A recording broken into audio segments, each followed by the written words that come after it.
ลาดใจลาดกว้างคุณเหลือมาเด็กคุณอาโลกโยนเหลือก็ยินลายก็เป็นบ้างอะไรก็ทำไมก็ไงกันก็คือผู้ให้ขึ้นเลยตายตายก็เป็นผู้ให้หนึ่งมาหมดเลยป้าไม่คือเลยกูนี่ยังไม่ตายซื้ออันนี้ก็จริงเลยตายก็เป็นครับก็ให้หนึ่งมาเขาเป็นอันนี้เลือดเลยเอากุ๊กคิดมัวนี่พอแล้วนี่ตามกุ๊กพอเดี๋ยวเอาหากุ๊กสดกุ๊กสิสดดังนั้นกูตัดอยู่บนตึกกุ๊กก้อยเนาะดูซื้อเอาดิมันก็ได้ไม่ดีกันเลยเจ้าแค่ตักเลยข้าวเลยเราต้องไปเอาข้าวก่อนเนี่ยเหมือนหอกแม่หอกมันเอาปันไปครับหอกที่มากินน้ำมันก้อยนะผ่านเอาปลา กำลังยางเขาปลาอยู่บริเวณผ่านปลาเทศตัวนี้ปลาเทศยางมาฮอตเนี้ยฮอตอยู่ในตัวครับเหล่าปลาเฮ้ยทุ่งเบาตอนนั้นฮอตแล้วมึงทุ่งดูใหญ่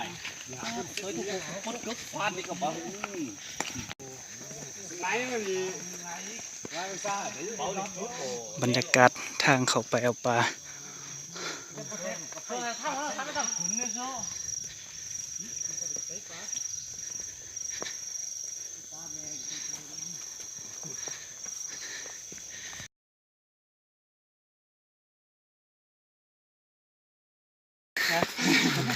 ดำปลาขาว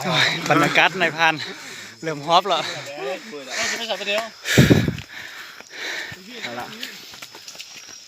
เดี๋ยวพวกคุณจ้างเสร็จแล้วคุณคุยนะป้าเขาขำเลยฝึกไม้นัก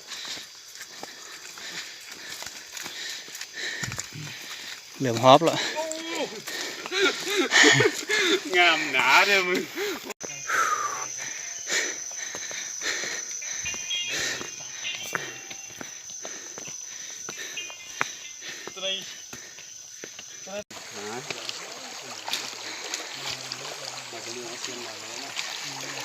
หลังจากอย่าง1 ชั่วโมงผ่านมา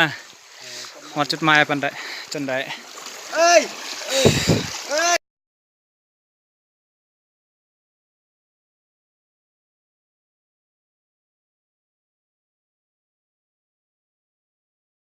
ก็มาที่คุยทุกคนเรื่องลุกไว้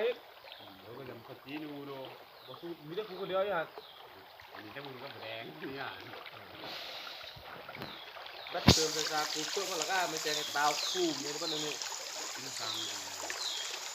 เฮ้ยใหญ่ละมึงก็ต้องบอกว่า70%ของมึงก็เลยกินอะไรกันมึงพูดแต่ว่า70 ปลายของกองเพลงเปิดไว้เลย60 ปลายนี่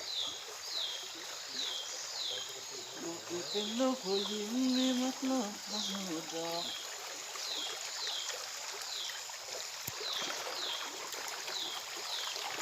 นี่คือบริการเนาะสถานที่ปลาเมื่อปลาว่าได้เลยนะปลาเมื่อมือสำนันละ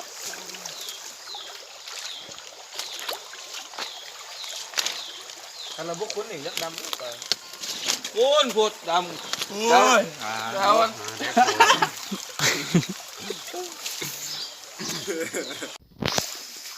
เดือน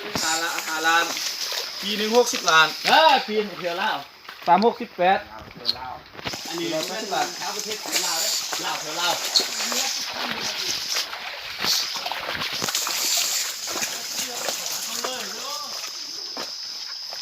ตัดภูมินี่ได้100 ตัวกับเพื่อนไม่ได้เสียอย่างไม่เด็กเอาโทรศัพท์ใส่กระเป๋าบริษัทกับมือโทรศัพท์ใส่กับ3 มือเต้นหน่อยดูเต้นเท้าได้ครับ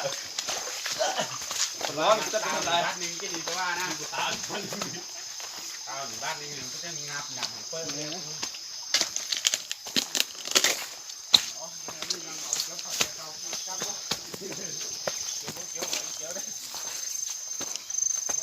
เดี๋ยวจะดีใจมาด้าหลัง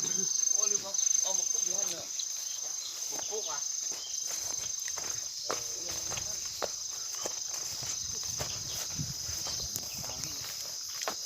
น้องมาปุ๊บคิดโลเลยนี่โตก็เลยโตสวย จับเลยนะไว้ดิไม่หรอก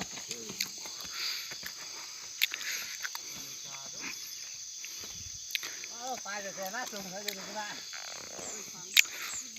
ถึงทงเบาเจ็ดถุงกูแม่โอ้เส้นก็มีโอ้เล่นกองกินโลนะโอ้ตายมันมันมาได้จังไหนโอ้อีกซองกับบัวใบ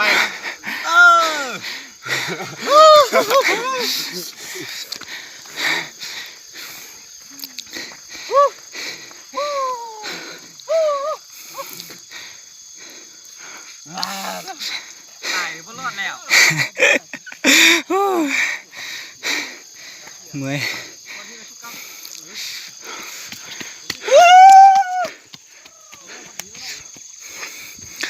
ท่านี้ก็ฮอตบานเรียบร้อย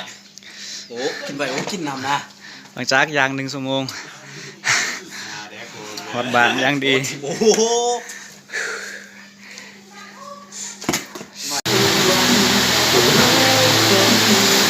หลังจากยางมาโดน1 ชั่วโมง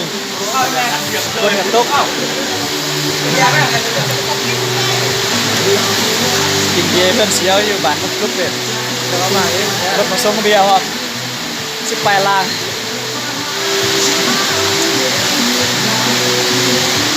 มิตรสหายทั้งหลาย